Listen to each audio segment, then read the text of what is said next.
Pausa rapidinho agora para falar de dica de ouro para os papais e mamães. Depois de experimentar a nova Hug Supreme Care Fralda Roupinha, tudo ficou ainda melhor pro meu filho. É a única com canais em X que se adaptam aos movimentos, com 2 vezes proteção noturna e cintura elástica que se adapta ao corpinho do bebê, além de ser super fácil de colocar e tirar. Praticidade pura. Então guarda essa dica. Nova Hug Supreme Care Fralda Roupinha. Bebê, estamos juntos nessa, mais do que nunca. Agora curta seu podcast. Doctor, look! Stand aside, nurse. I'm Dr. Homebrew. Stand clear.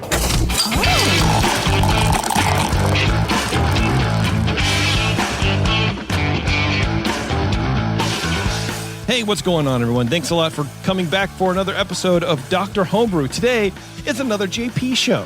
Everybody loves a JP show. I'm the only one here who brews anymore.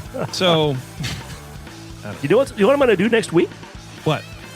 I am getting my buddy's Brewzilla on the peninsula, and I'm going to bring it back home, and I'm going to figure out how to use it, and I'm going to start doing some brewing.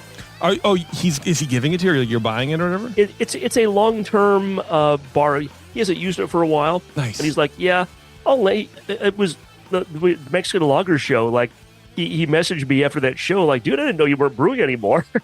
Yeah, I haven't brewed for like 5 years. And he said, well, I haven't used my Brewzilla for a while, and if you want to borrow it, just like permanently, you're welcome to it. Nice. So I'm excited. I'm planning on getting that sometime next week. Cool. That's awesome, dude. Good job. That's great. Yeah, let me know if you have It's the questions. 220 volt one too, so I can. Oh shit! I figure I'll just plug that in. I'll use it in my garage. I'll get like a little extension cord. I'll plug it in where my dryer gets plugged in. Like, I'll just make sure nobody in my family's doing laundry. Yeah. And then just unplug the dryer for a while. I'll be good. Be careful with the extension cords. I think 220 and extension cords don't really mix very well. They're real expensive.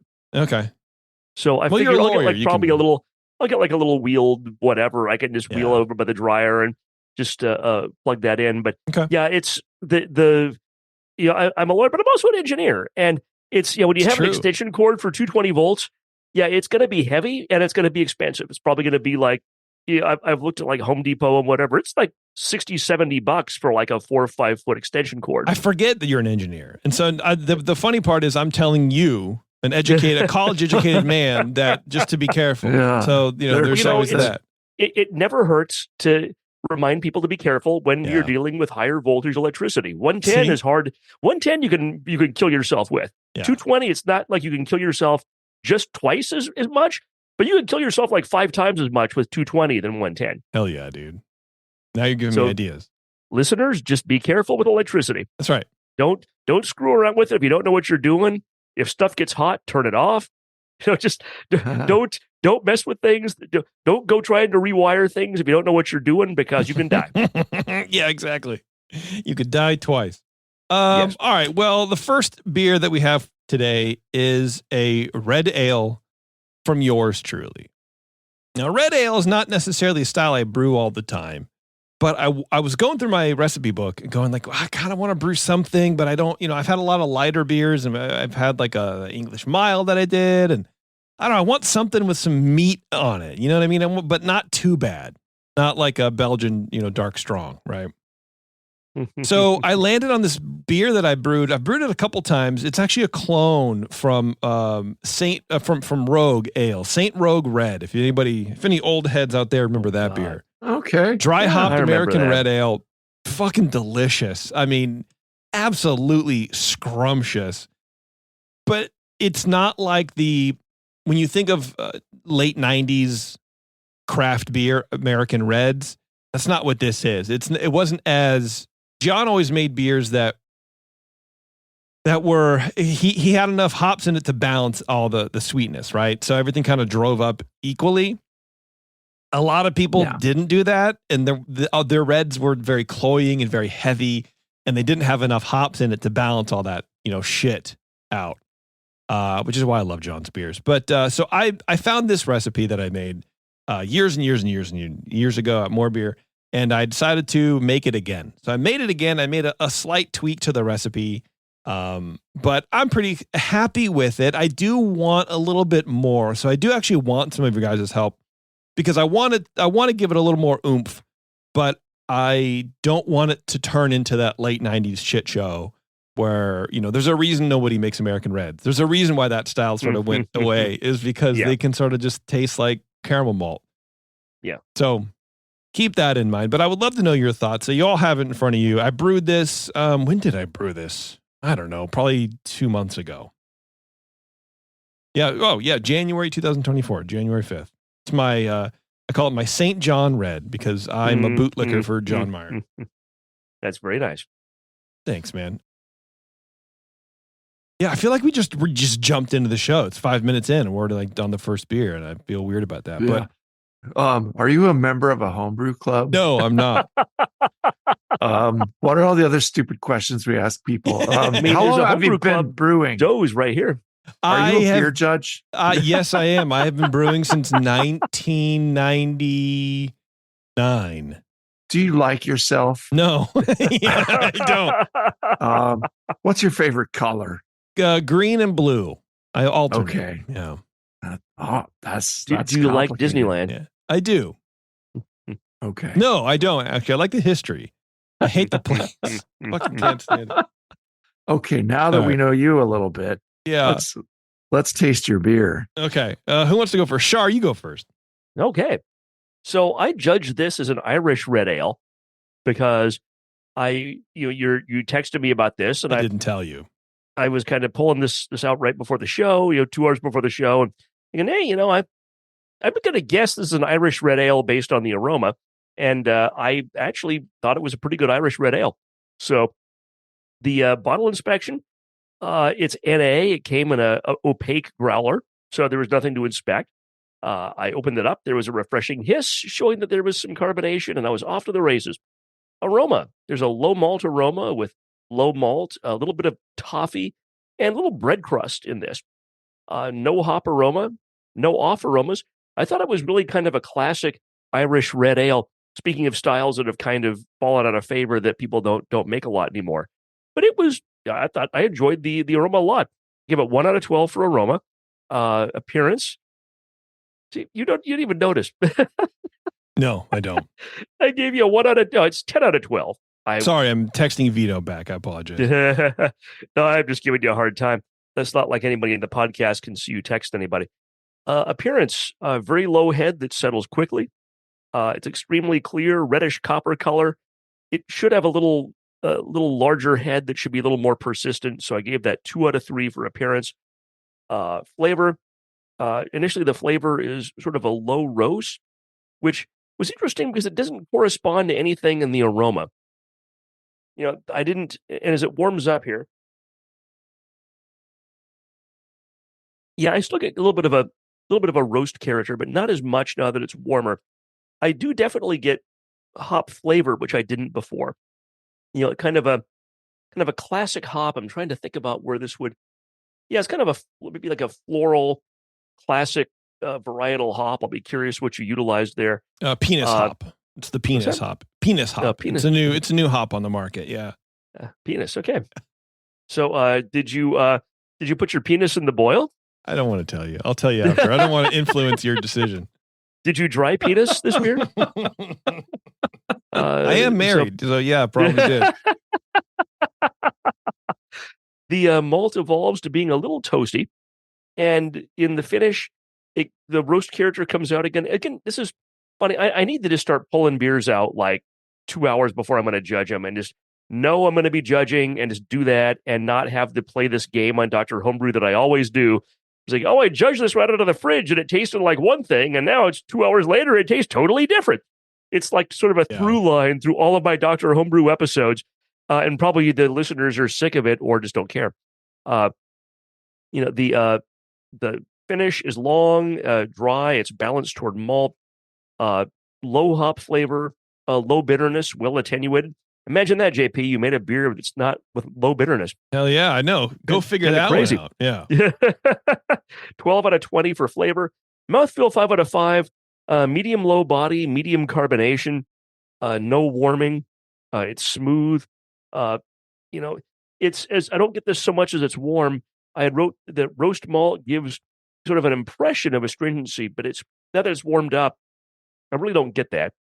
So still, I still given it a 5 because malt doesn't cause astringency. It can give an impression of astringency, but if you're getting that from a flavor from malt, that should be in the flavor section and not in the mouthfeel. That's the mouthfeel is not about the flavor, but there are times when there's overlap a little bit, and something can give you an impression of something that's in a different category, and that's okay. Overall impression is 7 for a total of 36. I like this beer. Thanks for having your wife drop this off on my porch. I appreciate that a lot. If I were to change anything, this is notes from when colder. That was maybe a little too roasty, but as it warms up, I'm trying to kind of come back to this. And it's not nearly. It's much less roasty, and much as more hop flavor. I might even go so far as to say it's got a medium hop flavor without really too much hop bitterness. I still think it's really good. I enjoyed this a lot. Again, 36 out of 50. I would, when you make it again, please send it into the show, and we can see how it's improved and changed from then to now. Okay, very good. What did you give it? You said a 48? 48? A 50. 50. Okay. So it's a 50. Yeah. No, it's a courtesy 13. Okay, that's even better, honestly. Okay, 36. All right. Cooper, why don't you go ahead and prove that you're the superior Brian? Well, obviously, this... he is a grandmaster, too.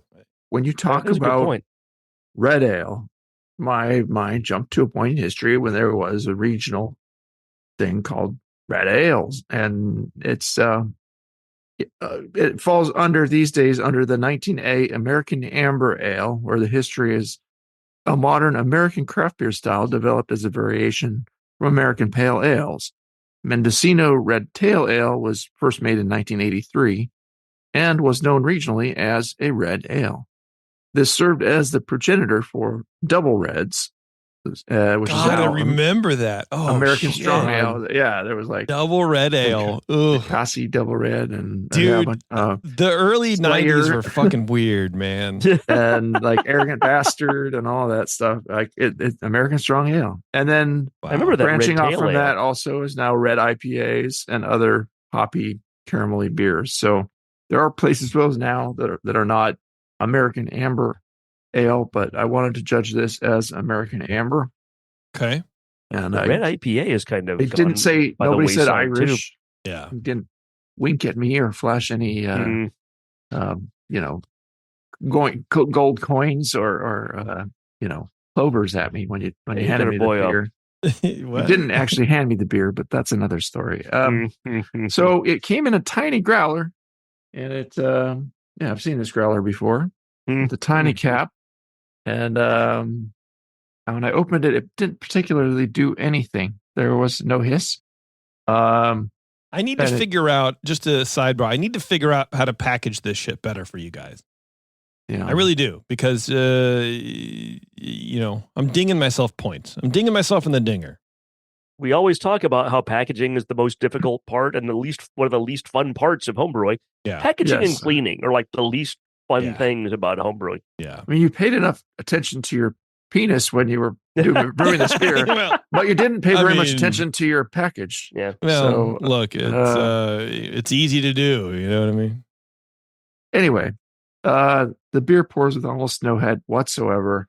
So I was sad. In the aroma, sad for you, JP. You made Brian sad. It's richly malty with a dark bread toast notes most prominent. A light toffee-like and a faint plum-like fruitiness in the background. And just a hint of some chocolatiness in there too. It's not treading on roast or burnt at all. But if I'd guess, it would be. I was thinking, he must have snuck some pale chocolate in here. But I'm not going to go guessing ingredients. I don't know what this was brewed with. I love, by the way, that you went back and took a recipe from the aughts or whenever you first brewed this and redid it. It must have been 2008. Yeah. Easily. Yeah. I found out the hops were a little bit hidden in the aroma, but what I got was a low floral herbal hop But then as it warmed, I got a light resiny later on. So there was no DMS or diacetyl. It's clean ale ferment with moderate fruity esters.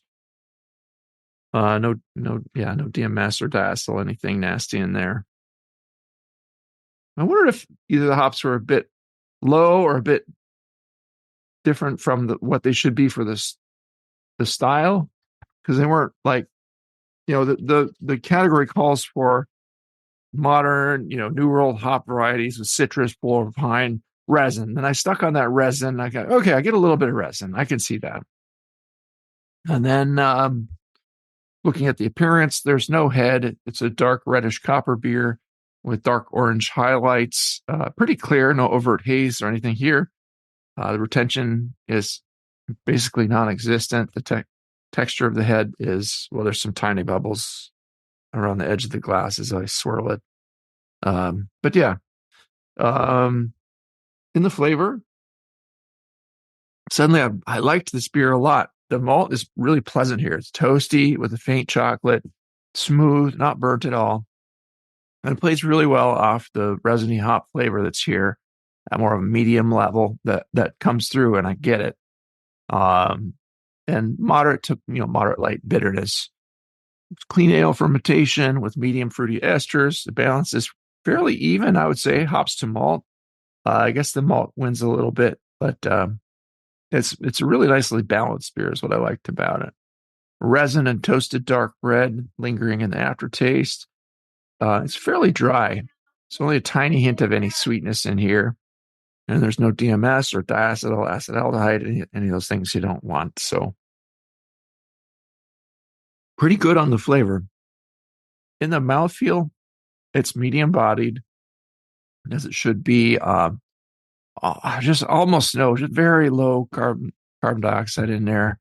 Carbonation is detracting. Yeah, I know, we know. The flavors, it just makes the flavors fall a bit flat. Lacks that perkiness. The aroma, you're right. And that's why the aroma to me seems lower than it should be. It's not driving those things out. There's no obvious warmth here. It's not creamy or astringent or biting or anything.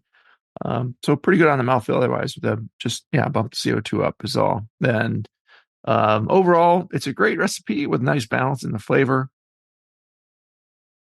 Carbonation was the only real detractor, but I really like the balance of the beer overall. And carbonation would drive some of the hops that are there into the aroma a little bit better. The malt does come through in both the flavor and the aroma, but it's a different animal when you get the flavor all of a sudden. I was like, okay, that's what the beer is. Okay, got it. So, if you don't let those things express themselves, it dulls the flavor a little bit, sadly. I wrote on the bottom of the sheet, I want to take this beer and carb it up and drink it because it's really good beer. But as it is just a bit dulled, be flat. Like if this beer had the right carbonation, I would say 39. I landed at 35 just because that minor technical, not flaw, but just not being to the style. It should have, moderate carbonation. Yeah. To high, that's totally to high carbonation even. And the beer should be smooth. This one, I could see it. If you did carb it up, it might have a little bite to it from that resiny hop that's in there, and it's so dry. But I think that would play well, and it would be just fine. So I almost, in between shows, I almost went to see if I had one of those carb caps. And I was going to say, I remember those. Bottle. Those are such a great invention, and nobody talks about them anymore. They are really great. Well, that was break, but I've got a metal one somewhere. Okay. Oh man, yeah, those are cool. Okay, that's fair. Those are fair assertions. I get all that too. Let's take a quick break. We'll come back. I'll tell you guys the recipe, and I'll tell you guys what I did with this beer. So hang on, it's Dr. Homebrew. We'll be right back. Pausa rapidinho agora para falar de dica de ouro para os papais e mamães. Depois de experimentar a nova Hug Supreme Care Fralda Roupinha, tudo ficou ainda melhor para o meu filho. É a única com canais em X que se adaptam aos movimentos, com 2 vezes proteção noturna e cintura elástica que se adapta ao corpinho do bebê, além de ser super fácil de colocar e tirar. Praticidade pura. Então guarda essa dica. Nova Hug Supreme Care Fralda Roupinha. Bebê, estamos juntos nessa, mais do que nunca. Agora curta seu podcast. Dr. Homebrew, please report to the ER for code blue. Dr. Homebrew to the ER, please. No, and your tea time has been moved to 2:30. All right, thanks for sticking around. We are back, and okay, here's the recipe. I agree with everything. This is what my carbonation level now. There's still like a low white head on it. That looks so much better. It's good. A lot it's more like carbonation than we had. Yeah, it's like at 12 or 14. Oh, yeah. See, I fucking knew it was going to happen. I was kind of rushed, but also not. And I don't know. Whatever. I got to figure it out. I got to figure it out. Maybe someone can help me. What I'm not going to do is beer gun it or do that shit because it's an extra thing to clean. If I can figure out how to get it off the faucet, an appropriate carbonation level, you know what I could do is maybe get some more of those carb caps and just, have a couple PET like, soda bottles or whatever and just pour in there and then carb them in there and give them to you that way. Yeah. That might be a great way to do it. I was never in love with the beer gun. I got one probably like a couple years after it first came out. Yeah. I never thought it was as great as everybody else did. Probably user error. I'm almost certain. I know for a fact that product is very much dependent on how you use it. It is very user error prone. Not for any real reason. It's not a bad product, of course. It's a great product. No. But like when at Homebrew when we were selling the counter pressure filler, that was also very user error prone, but it just depends on how tactile you are and what makes sense to you on how to provide a little sense of pressure in the bottle. Yeah. And the counter pressure filler that would fail a lot more catastrophically, where you would have just beer spraying everywhere if that didn't work right. I helped a guy with that once. And, oh my God, sealing beer, room beer. I was like holding bottles around. I was like, I'm not ever going to mess with this. This is crazy. This is just beer everywhere. Maybe you're just not a bottle filler guy. Yeah, when I started the keg, that was great. Yeah, I think now we found the common thread, which is you. Yeah. Yeah, I mean, exactly. I helped so many people on customer service lines, like with the more beer counter pressure filler, and also, people going, I came from beer gun to this, and then vice versa. Mm-hmm. People go, oh, I had this, I went to beer gun, and it was like, it's so much better. It's like, well, that's good. I mean, at least now there's another product out there. You know what I mean? But anyway. I'm just bad at things and stuff. I mean, it could be. Who knows? Those who can't do teach, Brian. A wise man once said that. Okay, so here is the recipe. This is a 5-gallon batch made on the Brewzilla, but if you have Beersmith 3, they call it the Robo Brew. So just pump it in there and you're fine. Mash efficiency, 75%. That's kind of what I got, I guess. Okay, here we go. 6 pounds, 4 ounces of raw 2-row. 1 pound, 8 ounces of Crystal 40. 1 pound of Munich 20. Briess Munich 20. 1 pound Crystal 60. 1 pound Crystal 15. You went all out for the crystal malts. 3 crystals. Damn. Yeah, that was the first time I heard that was like John, getting to know John and like talking about recipes. It was very much the layering of the crystal malts was his sort of like thing, I think. So you don't go overboard with one. You get a nice broad spectrum of them. And so I thought about it when I was making this, and I should get the sheet. Maybe I'll do that during the next break and like read the original way that I did it the first time. I was like, God, that's a lot of fucking crystal. But then I remembered this style. It was sort of like crystal heavy to begin with. So I was like, let's just write it out. We'll see what happens. And then my addition, which is 2 ounces of pale chocolate. Ding, ding. Tiny amount. Just a tiny amount. Just a little bit, because I wanted that little subtle, not smokiness, but that little acidity, the little thing, right? It's there. 2 ounces in all of that crystal. It came through. It comes through, and it's a hint. If you don't know about it, if you're not looking for it, or if you're not a Grandmaster 2 BJCP judge, you're not, you know what I mean? Like, it's balanced in there with everything else so nicely. I love it. I thought it was pretty good. I might also take it out. I don't know. I don't know if it's doing what I think it's doing. Or drop it to 1. Drop it to 1. That'd be interesting. Because I do want to make this again. I like this beer a lot. The hops are 1 ounce of Chinook at boil, a 60-minute boil. And that was at 46.4 IBUs. And then half an ounce of Centennial in the Whirlpool, which ended up being like 1.6 IBUs. And then what I did is I dry hopped with an ounce of Chinook and then half ounce of Centennial. I thought about Chinook on this because I use that a lot in my Arrogant Bastard type beers, and it did have that kind of a resiny and almost grapefruity background, you know, kind of, you know, fruity and resiny hop character to it. And those Chinook are is not just the forest bomb that it used to be, like the pine. You're licking a pine tree type of thing, like it was in the 90s. Yeah, and I would actually, I think, boost that a little bit because that's kind of what I want. Mm-hmm. I wanted that, like, that reminiscent, and I wonder if the chocolate malt maybe scrunches out a little bit too. Yeah, it fights with it. Well, okay, so the original gravity is 1056. I don't know if I put in my numbers or not. It says 1017. I can't remember what it finished at. I should take better notes when I do this. So it's about 5% alcohol. Seems drier than 1017, but yeah. It does. Yeah, it does. Absolutely. That's about it. So what I did is, a lot like Vito was saying about his Belgian Dark Strong, is I looked in a couple of different places because the recipe I couldn't remember if I got the recipe from John. Like I looked back through my old More Beer emails before I left. I, sent myself some and I didn't find it. So I was like, did I just make this up? Where did I get this from? And anyway, I just looked online and I got the general, ABV and SRM and OG, and Rogue has always been very great. And they're one of the first breweries that I saw putting all that stuff on their bottles, which I thought was awesome. So, and then I found a BYO recipe. It was a Saint Rogue Red clone. And basically everything's the same. So 1052 was their OG, Final Gravity 1015, SRM 42. SRM 16, IBU 42. And then I think my recipe was, where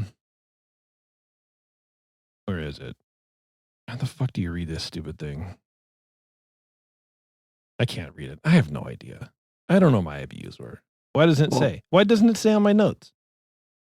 Do I have to like edit it or something? There we go. IBUs 48. So even I went up a little bit. Mm-hmm.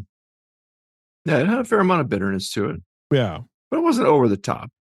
No, I don't think so either. And then the yeast I think I used the San Diego Super Yeast from White Labs, which is basically the Rogue yeast. Yeah, so there you go. That's the recipe. And what was interesting about it is like for the first, week or so, I didn't like it because I got a diacetyl. I got like a buttery thing. And I was like, oh, how the fuck did I mess this up? Like what the, and it went away. Weird. Yeah. And so I wonder. It might have been just a caramelly malt thing. I wonder if it's we're talking like something fighting like the pale chocolate or the two caramels needed time to sort of like mellow or whatever, but weird.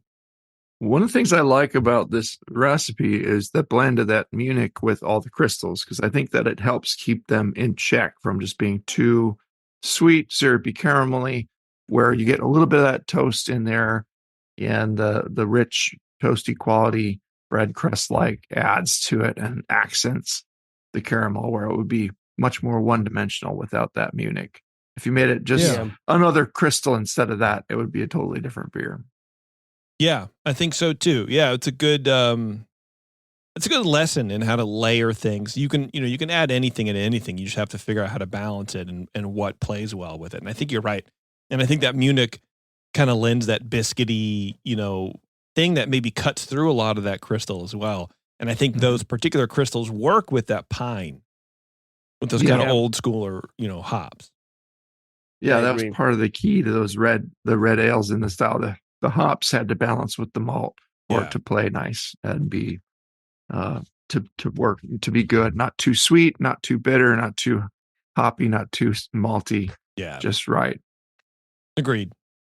Now, as a modern American amber ale, I don't know that. Yeah, it's no, again kind of a style that you don't see as much of, but I think these days you would want something a lot less caramelly, a lot less, and probably drier, less sweetness to it, and less carameliness, and you would get rid of those gnarly hops and use something else and more, But oddly enough, I think the pale chocolate kind of works in an amber. Give that, that's what gives the impression of a dryness and a little flavor to it, which is nice. But yeah. Maybe there's a reason why some of those ingredients, we didn't always have, there were always a lot of malts available, like in the 90s and early 2000s. There weren't always a ton of hops. And there were a bunch of varieties, but there's a tenth as many as there are today. And maybe some of these styles, like American Red, kind of came about because people were trying to experiment with different styles, different flavors, but they only had a finite number of hops. And now there's so very many hops. So what works with these hops that we have here? Well, Let's see. Yeah, exactly. We were kind of forced into, kind of the options you had were a lot more limited. So you had to figure out how to make stuff work. And now it seems like a lot of it is, hey, here's a new hop variety today. How do we make that stand out and have like a fairly neutral background and have the hops be the star? Yeah. I was like, well, then it's like, let's put bacon in this beer and see what happens. The random ideas. Every meat beer was terrible. That's an interesting point, Shar, because just on the supply side of that for so long, whenever we would get a new grain, it was like, whoa, that's cool. And it very much seemed like the grains were targeting certain flavors that were hard to do. You get your melanoidin malt and you have, the caramel malts, that's kind of how they came about anyway, right? Exactly. You don't have to boil for so long and you just add this in there. So all these, like anything beyond pale malt is like a shortcut malt to begin with. You can sort of think of it that way, I guess. And which may not be right, but who cares? And then I wondered, like the sheer amount or the sheer volume of hops that have come out versus malt. I wonder if there is like a playing catch up. I wonder if some of these maltsters are like, oh, there's a market, in the mid 2000s where like, yeah, let's go. Let's like push more things out. And I wonder if that's back down. Like that whole home brewer supply chain is very interesting to me. Like how is that playing out in the market? Do homebrewers still care about this or not? I don't know. Well, I will say when I drank this beer, it did bring me back to that era. And I, without even knowing anything about the beer, it was just presented as a red ale. And I said, okay, American Amber. And I didn't think too much about the history as you just calling it a red ale, but it tasted like a classic red ale. And I thought, well, one fun thing we could do sometime would be to have a show or a pair of shows where we just have people brew to the style or, go back in their brewing, notes and find a recipe that they made back in the 90s or the 2000s and they're still brewing and make those recipes with as best as you can replicate it today, the way you would have done it back then, and brew it to the guidelines from 1999 or whatever. Like a flashback segment, that would be cool. I bet we would have to reach out to some like common, reoccurring guests and ask them to do that specifically. I doubt we're going to get many volunteers for that, but I think that's pretty cool. I think like from the 99 guidelines or whatever. I think that'd be fun. Call it the Dr. Homebrew Y2K challenge or something. I like it. That's a good idea. That's a great idea. We do one. It's like the Gen Xers get to dig through their stuff and brew some old beers, and we get some millennials in like a week or two, show or two later, and they brew like the most cutting edge modern stuff they can. I bet there would be a lot of people. Like I bet Chris Graham would be into that. I bet a lot of people would be into that. That'd be cool. It's a good idea. Yeah. Well, I'm glad you guys like the guidelines. Beer. Yeah, I'm sorry that it was undercarbonated, but Well, that's how much I liked it, JP. I mean, my I drank most of that bottle. All right. Well, there you go. Okay, let's take a break. The next beer we got, it's not really beer, it's a kombucha. I was inspired to get back on the kombucha train from our last show.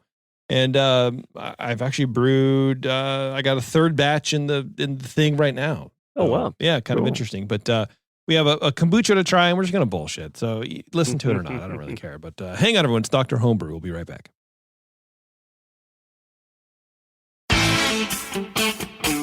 I'm sorry to tell you this, but we're going to have to pour you out. Back to Dr. Homebrew.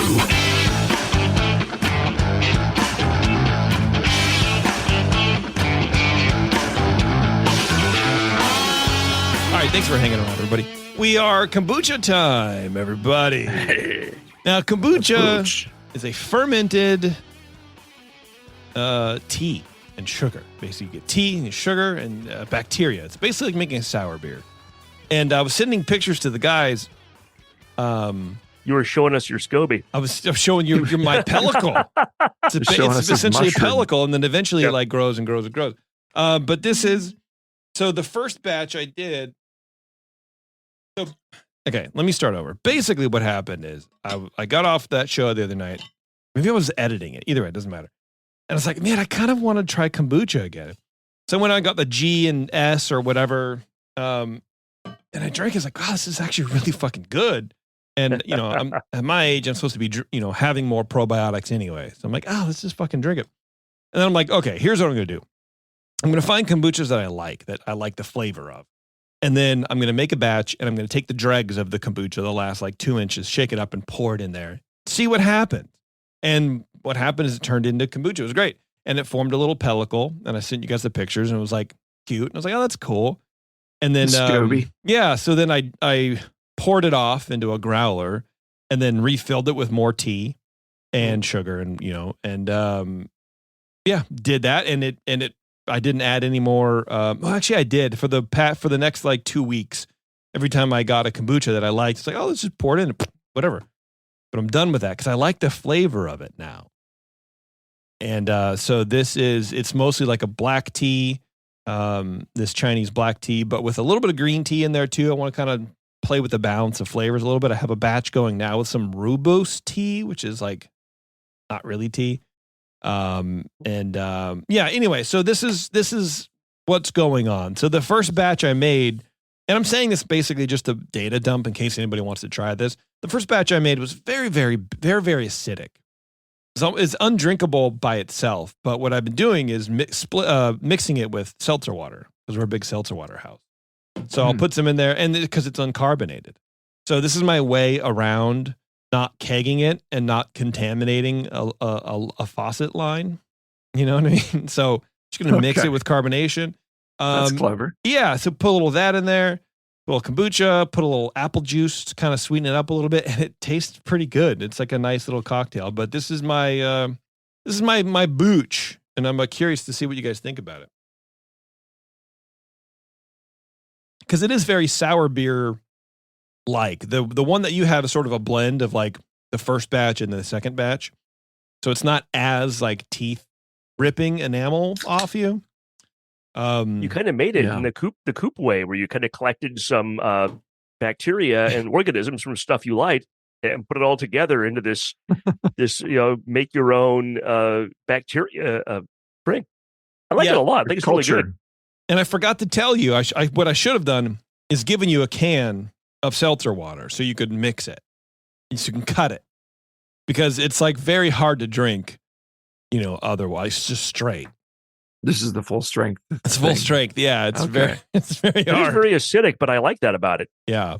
But I can see where if you cut it with seltzer water and you increase the carbonation some and you cut some of that acidity, it'd probably be pretty darn good. I find it very refreshing, and the more I cut it, the more it sort of just tastes like tea or like iced tea. Yeah. Using a high quality tea is very important in this because you do get the tea, and a lot of the kombuchas you'll find on the market are, flavored. They're back flavored with fucking passion fruit or whatever, kiwi. The G and T or the G and S. I should learn the name one day. They have their original ferment, they say, is like black tea, green tea, and kiwi juice. which I find very interesting. I think that's the sugar that they add, maybe, and then they add their juices and stuff after. So they take the raw kombucha and then ferment it with other stuff. This is maybe like a secondary ferment. So it's flavored, and this is unflavored. But if you want to drink it like this, you taste the tea, even though you don't think you do because it's very acidic.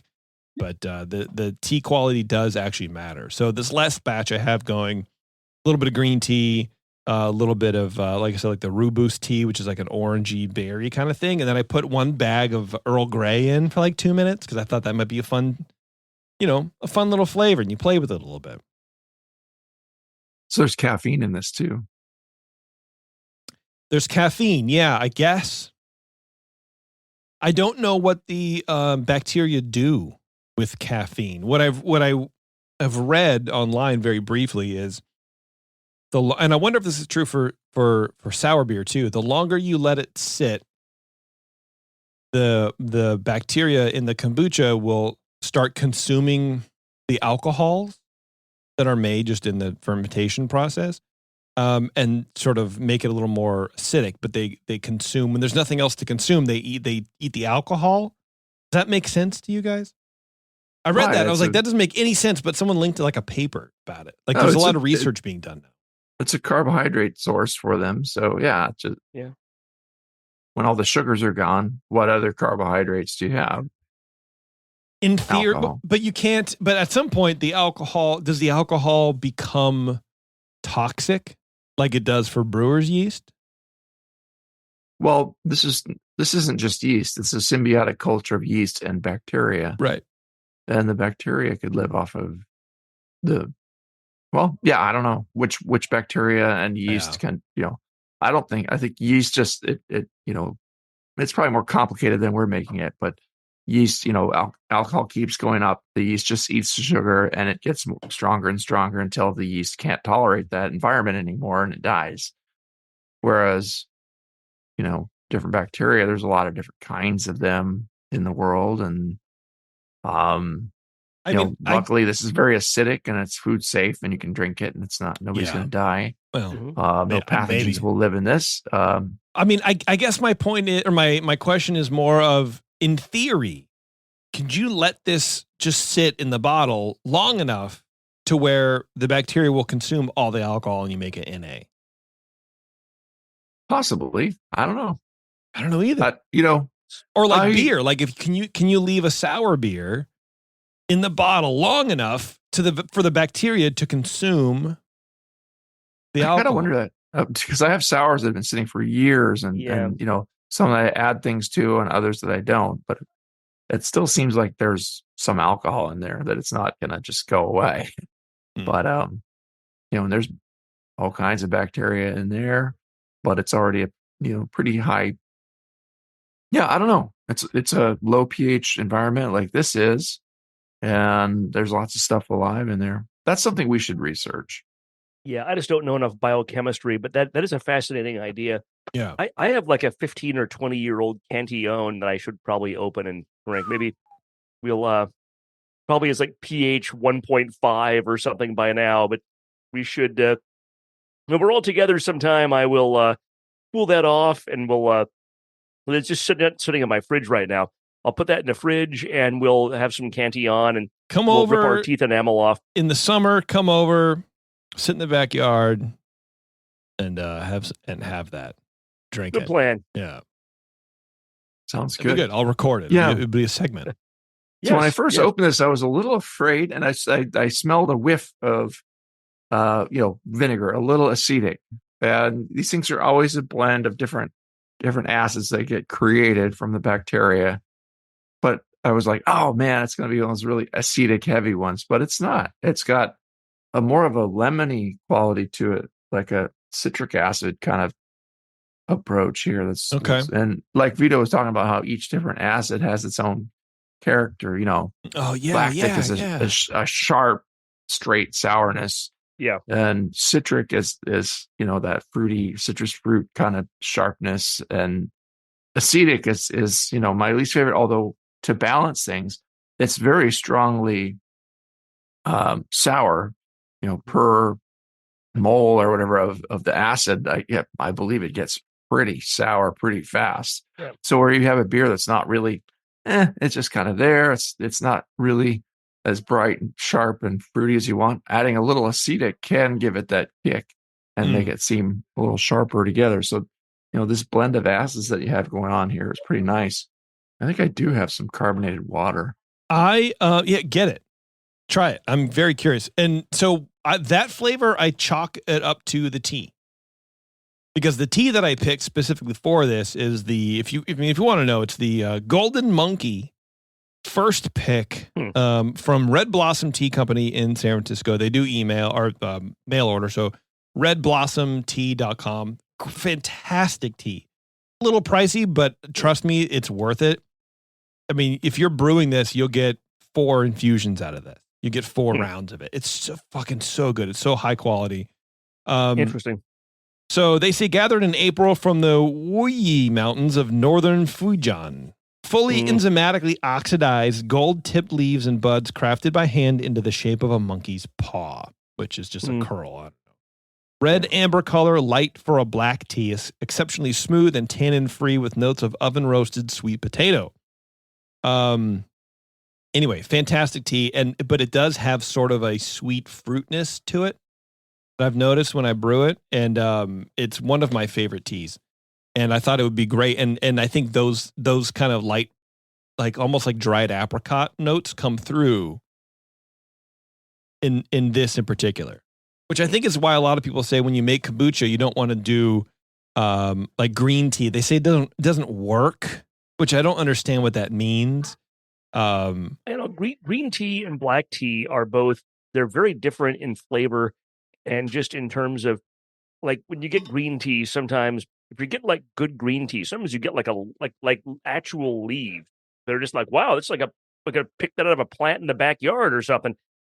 Black tea tends to be more, I don't know, it physically looks different. It's in terms processed. of how it's curled up and processed. It's oxidized. It's what they did. They oxidize or roast it. But green tea, they don't do that. Yeah. And if you want some green tea, ocha.com. Go to ocha, o-cha.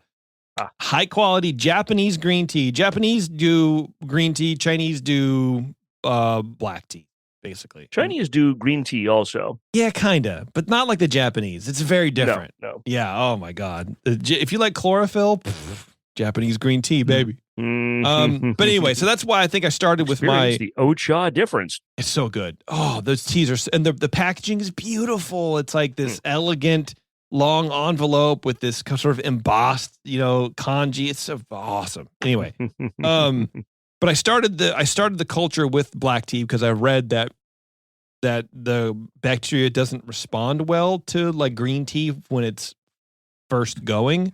But then you can add it in and do like a blend or whatever, which I think is really important long term. So I put some green tea in there. I forget. I think it's a Genmai cha from Ocha actually, and it does sort of lighten it up.